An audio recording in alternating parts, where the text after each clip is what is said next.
Understanding the phrase, on ice. Hello dear learners. Today, we're going to explore an interesting English phrase, on ice.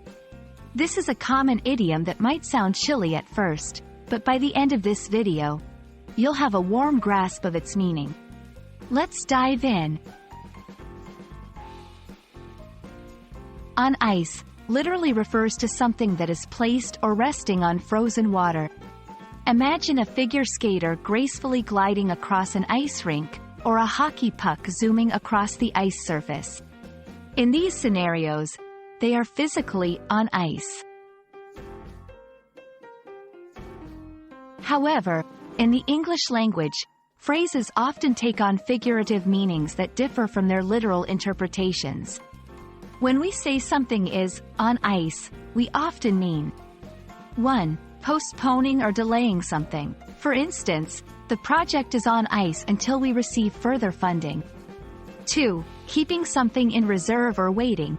Like, the plans for the new park are on ice until the city approves them.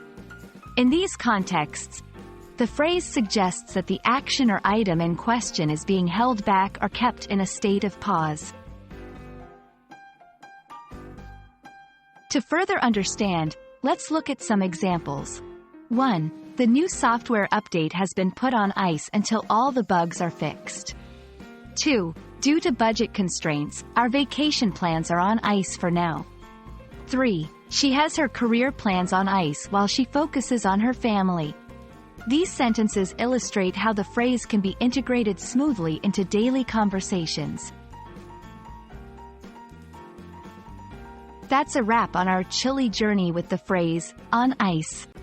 Remember, language is filled with colorful idioms that add spice to our conversations. I hope this video clarified the usage and meaning of on ice for you.